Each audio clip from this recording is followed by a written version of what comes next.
Hello, my name is Yakov Rapkin. I'm Professor Emeritus at the University of Montreal in Canada, and I've been asked to give a quarter of an hour presentation on demonization of victims during the Nazi genocide.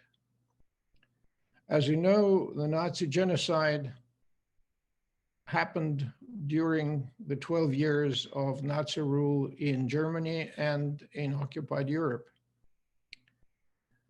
And it included Jews, Gypsies or Roma, Slavs, many mentally ill, and other groups that the Nazi leaders considered undesirable.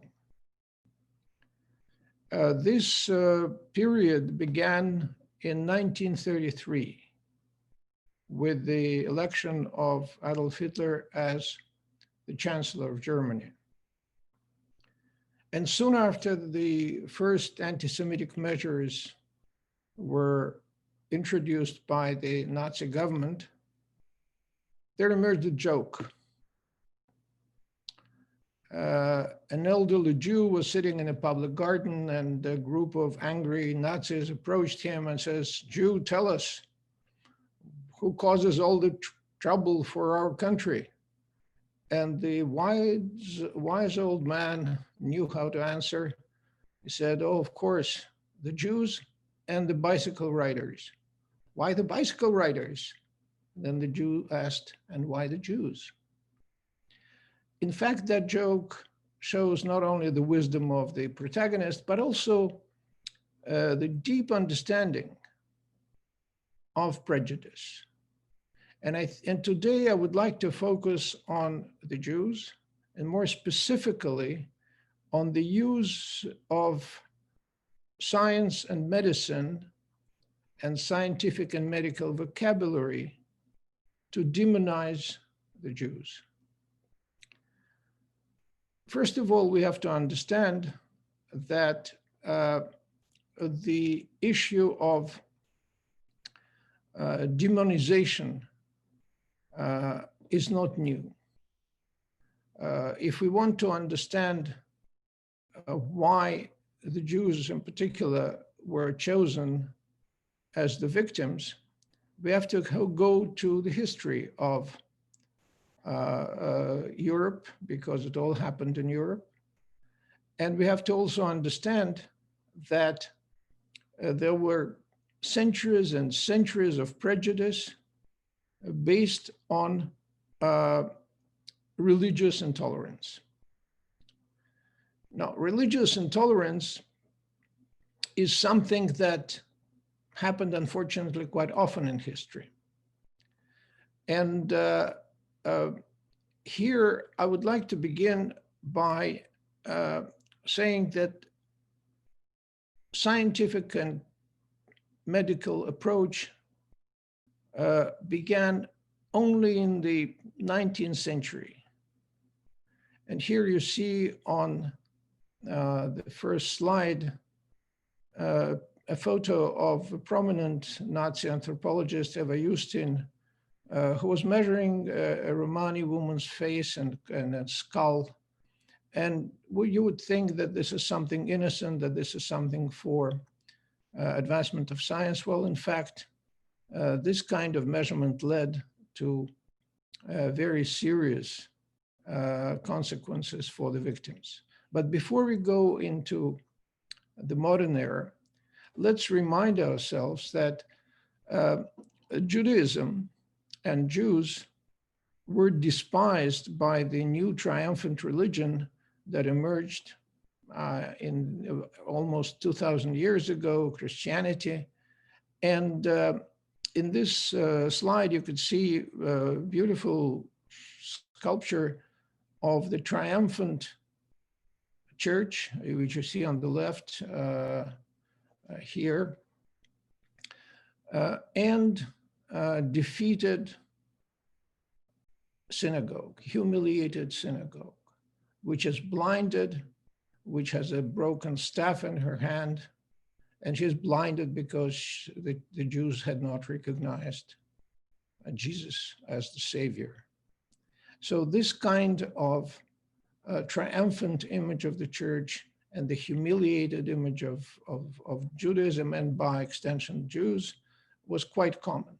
And the first anti-Jewish cartoon appeared pretty much at the same time in England, where you see the Jew is portrayed as a devil with horns. And this demonization of the Jew, the comparison made between the Jew and the devil and Antichrist became very common. The idea that Jews are the mortal enemy of Christianity survived many centuries, and Poland, which is a more Catholic country than many others in Europe, still had this kind of posters. In 1943, I remind you that Poland at that time really didn't exist. It was part of the German Reich. But clearly this poster is directed at Polish population. It's written in Polish. So what happened after Christianity lost its role in society in Europe, in Western Europe, Central Europe, in the 19th century? What happened with the secularization? Well, in fact, the old Christian prejudice against the Jews, which led to expulsions, to murder, to exclusion from society for centuries, that prejudice was transformed into a scientific fact. And we'll see how this in fact happened. In the meantime, I just want to show you that the representation of the Jew as someone who controls the world with his bloody hands, as you could see on this poster from France, or this one from Germany before the election of Hitler. It's 1920s. You see Jewish press cooks some kind of a potion, poison that is fed to the innocent German reader. So it warns the reader against those media that belong to Jews. It's called Jewish press, as you see. And in fact, this attitude was translated into practical action as soon as the Nazis came to power. 1 month after the Nazi government was formed, you see this poster from a Nazi newspaper, the Stürmer, away with him. The long arm of the Ministry of Education pulls a Jewish teacher from his classroom. So here you see that elimination of Jews from position of authority, position of official involvement with the state began right away. And the why, the transformation of the religious prejudice into a scientific fact began quite early. And it was, in fact, initiated by anthropologists who were at the service of the then dominant ideology of colonization. But even before colonial anthropologists began their work, there was another reason why scientific proof was necessary to justify certain very, very serious injustices. One of them was slavery. And you would not be surprised that in 1854, there was this book published in the United States during the period of slavery, in which you could see that there's a noble white man who is very different from black, and of course the black is much closer to the monkey here. This is how scientifically the idea of inferior races was grounded. And this idea continued in other countries during the massive colonization in the 19th century, particularly of Africa, where European powers committed unspeakable crimes like massacre in Belgian Congo, for example, all the while justifying the action by the so-called scientific fact that the white man belongs to a superior race, whereas obviously Africans belong to inferior races. And this, of course, also had expression in laws in the United States, where till, well, half a century ago, I think, it was almost illegal to contract a marriage between a white and a black person. The idea of purity of blood is very important to the scientific and medical approach to the inequality of races. And next to these images of skulls, you see the poster published by the Nazis in 1935, in which it explains different kinds of mixing of races and how Jews have to be identified according to different configurations of the mixture. So you see here, you have a very detailed instruction how to discriminate. And these are so-called Nuremberg laws, which were put into practice in 1935. And of course, the idea was to show that inferior races have to be somehow separated from the healthy body of the German nation. And so on the left here, you see a happy, healthy German family, blonde, most probably blue-eyed. And the inferior races, the Untermenschen, the not quite complete people who look really ugly and horrible.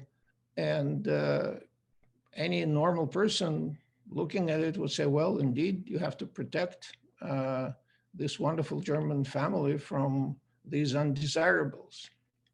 At that point, if we are talking about 1935, the genocide was not happening. It was just preparation for the genocide. And in fact, the Nazis themselves began the mass murder practically during the war, so a few years later. So physical anthropology, phrenology, the measurement of the skull, the measurement of facial features, and eugenics, the science of improving the race. So all that was mobilized by the Nazis. And here you have a long citation, quotation from Heinrich Himmler, the head of the SS, which you can read yourselves. This was this standard practice during the Nazi rule, and it was based on physical anthropology of France, of England, of the United States, and other countries where the white European man was ruling. Obviously, this led to mass murder. The mass murder was facilitated by first discriminating, identifying Jews. Here you could see a store in 1938 with the word Jew on it. So in order to discourage clients from going to the store, so here's economic segregation. On the right, you see the practical conclusion of that, namely a Nazi soldier killing a woman with her child. Now, it's important to understand that the Nazis were not alone in demonizing the Jews. and in exterminating them. Nazis could rely on I would say, millions of willing collaborators who were recruited from among the occupied nations. And the use of medical and sanitary metaphors tends to obliterate moral sensitivity. The use of science and medicine was not only instrumental in terms of ideological grounding of genocide, it also neutralizes moral sensitivity, because we are not talking about a religious prejudice, we are talking about a scientific fact as it was understood then. So the secularization of Europe led to the transformation of religious prejudice into a scientific fact. And that was extremely dangerous. It was also facilitated by passive bystanders who maybe regretted the disappearance of Jews and mental patients, but didn't protest. They didn't protest because of cowardice, but also because some of them, at least, were persuaded by these scientific and medical arguments that the German nation has to purify itself and become great again by getting rid of these dangerous Jews who cause all kinds of problems for the country. So I hope in this short presentation, you saw the evolution of prejudice and how this prejudice fed the eventual policy of genocide.